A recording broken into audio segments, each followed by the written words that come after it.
आसमान में वो तेज सी चमक और फिर वो गड़गड़ाहट की गूंज, है ना? बिजली कुदरत के सबसे शानदार और हाँ, सबसे डरावने नज़ारों में से एक है। पर सवाल ये है कि असल में ये आसमानी चिंगारी है क्या? तो चलिए आज इसी के पीछे का साइंस समझते हैं और सबसे जरूरी इसकी जबरदस्त ताकत से खुद को महफूज रखने के तरीके भी जानेंगे। अच्छा, बिजली को समझने के लिए ना एक बड़ा ही मजेदार सवाल है। क्या बादल आपस में कुश्ती लड़ते हैं? अब सुनने में ये किसी कहानी जैसा लग रहा होगा, है ना? पर यकीन मानिए, आसमान में होने वाली यही जंग उस राज को खोलती है कि आखिर एक तूफान पैदा कैसे होता है। तो चलिए चलते हैं आसमान की इस कुश्ती की कहानी में और देखते हैं कि कैसे एक तूफान जन्म लेता है इस आसमानी टकराव से। यहीं से हमारी कहानी शुरू होती है। जरा इमेजिन कीजिए, एक तूफानी बादल के अंदर का नजारा। ये किसी अखाड़े से कम नहीं है। यहां बर्फ के छोटे छोटे कण और पानी की बूंदें एक दूसरे से लगातार टकरा रही हैं, मानो लड़ रही हों। और इसी जबरदस्त घर्षण या फ्रिक्शन से एक अनदेखी ऊर्जा पैदा होती है, जिसे हम कहते हैं स्टैटिक इलेक्ट्रिसिटी। समझ लीजिए ये उस बड़े धमाके से ठीक पहले का तनाव। अब बादल के अंदर इस जंग का नतीजा भी बड़ा कमाल का होता है। देखिए, जैसे जैसे ये कण टकराते हैं ना, बादल मानो दो टीमों में बढ़ जाता है। बादल का जो ऊपरी हिस्सा है वो पॉजिटिव चार्ज से भर जाता है और निचला हिस्सा वो हो जाता है नेगेटिव चार्ज। अब चार्ज का ये बंटवारा एक जबरदस्त इम्बैलेंस पैदा कर देता है, ठीक वैसे ही जैसे किसी रबर बैंड को उसकी हद तक खींच दिया गया। और जब वो तनाव, वो खिंचाव इतना बढ़ जाता है कि उसे संभालना नामुमकिन हो जाता है, तब ज़ैप, वो सारी की सारी एनर्जी धरती की तरफ एक विशाल चिंगारी के रूप में निकलती है। और बस इसी को हम बिजली कहते हैं। तो बादलों की कुश्ती यहां खत्म हुई और नतीजा रोशनी और ताकत का एक शानदार प्रदर्शन। पर सवाल यह है कि यह ताकत आखिर है कि। चलिए अब बात करते हैं बिजली की जबरदस्त ताकत की, जो सूरज से भी ज्यादा गर्म है। वो आसमानी चिंगारी सिर्फ एक खूबसूरत रोशनी से कहीं ज्यादा है। असल में वो अविश्वसनीय रूप से शक्तिशाली है। आइए एक अकेली बिजली की कड़क की हैरान कर देने वाली ताकत को समझते हैं, तभी पता चलेगा कि इससे सावधान रहना क्यों जरूरी है। जरा एक पल के लिए इस नंबर के बारे में सोचिए, 20,000 डिग्री सेल्सियस। पता है ये कितना है? ये सूरज की सतह से 5 गुना ज्यादा गर्म है।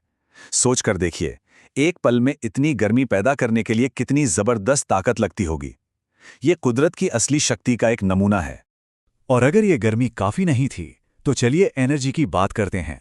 बिजली की सिर्फ एक कड़क में इतनी एनर्जी होती है कि 1,00,000 ब्रेड स्लाइस टोस्ट हो जाएं। जी हां, 1,00,000। और एनर्जी की यही हैरान कर देने वाली मात्रा बिजली को इतना खतरनाक बनाती है। तो जैसा कि कहते हैं, with great power comes the need for great caution. इतनी जबरदस्त शक्ति के साथ जबरदस्त सावधानी भी बरतनी पड़ती है। अब जब हम बिजली की ताकत को समझ गए हैं, तो वक्त आ गया है सुरक्षित रहने के कुछ सुपर हीरो नियम सीखने का। तो सबसे पहले आता है 30-30 सुपर रूल। यह हमारा पहला और सबसे जरूरी सेफ्टी टूल है। ये वक्त का एक बहुत ही आसान सा हिसाब है, जिसे कोई भी तूफान के दौरान सही और तेज फैसले लेने के लिए इस्तेमाल कर सकता है। नियम बहुत सीधा है। देखिए, जैसे ही बिजली दिखे, गिनना शुरू कर दीजिए। अगर 30 तक गिनने से पहले ही गड़गड़ाहट सुनाई दे, तो इसका मतलब है कि तूफान खतरनाक रूप से करीब है और फौरन किसी सुरक्षित जगह पर जाना जरूरी है। और हाँ, बाहर निकलने की जल्दी बिल्कुल नहीं करनी। आखिरी गड़गड़ाहट सुनने के बाद कम से कम 30 मिनट तक इंतजार करना है।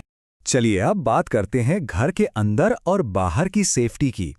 ये जानना कि कब छिपना है तो पहला कदम हो गया, पर अगला कदम है ये जानना कि कहाँ छिपना है। तो आइए उन स्मार्ट फैसलों पर नजर डालते हैं जो तूफान के वक्त हमें सुरक्षित रख सकते हैं। देखिए, हर छिपने की जगह एक जैसी नहीं होती। कंक्रीट की मजबूत इमारतें और हार्ड टॉप वाली गाड़ियां सबसे सेफ हैं। ऐसा इसलिए क्योंकि वो बिजली को अपने चारों ओर से सुरक्षित रूप से जमीन तक पहुंचा देती हैं। वहीं दूसरी तरफ पेड़ के नीचे, किसी टिन शेड में या पार्क की छतरियों के नीचे रुकना, ये सब बेहद खतरनाक है। ये चीजें बिजली को अपनी ओर खींच सकती हैं, तो वहां बिल्कुल नहीं रुकना है। और हाँ, अगर कोई घर के अंदर है तो भी पूरी तरह से खतरे से बाहर नहीं है। बिजली तारों और पाइपलाइन के जरिए सफर कर सकती है, इसलिए तार वाले इलेक्ट्रॉनिक्स जैसे टीवी, कंप्यूटर या लैंडलाइन फोन, इनसे दूर रहें। पानी का इस्तेमाल भी ना करें, मतलब नहाना या बर्तन धोना बंद। और हाँ, खिड़कियों और दरवाजों से भी दूर रहना है। लेकिन मान लीजिए कोई ऐसी जगह फंस जाए जहां आसपास कोई सुरक्षित ठिकाना ही ना हो, मतलब एकदम खुले में। ये एक काफी डरावनी सिचुएशन है, पर घबराने की जरूरत नहीं। खतरे को कम करने का एक तरीका है। ऐसी हालत में लाइटनिंग क्राउच आखिरी उपाय है। करना यह है कि अपने पंजों के बल नीचे बैठ जाएं, सिर को झुकाकर कानों को ढक लें। मकसद है खुद को जितना हो सके उतना छोटा टारगेट बनाना। और एक बात जरूर याद रखें, जमीन पर कभी भी लेटना नहीं है। ऐसा इसलिए क्योंकि बिजली गिरने के बाद जमीन की सतह पर भी फैल सकती है। और आखिर में एक और सुनहरा नियम, दूरी बनाए रखें। बिजली हमेशा ऊंची चीजों की तरफ अट्रैक्ट होती है, और कोई अकेला खड़ा पेड़ तो बिजली के लिए चुंबक जैसा काम करता है। इसलिए ऊंचे अकेले पेड़ों से कम 15-20 फीट की दूरी बना के रखें। तो अगली बार जब आसमान में अंधेरा छाए और बादल गरजने लगें, तो डरने के बजाय हम सब तैयार रहेंगे, है ना? बिजली की ताकत को समझना ही उसका सम्मान करने की कुंजी है।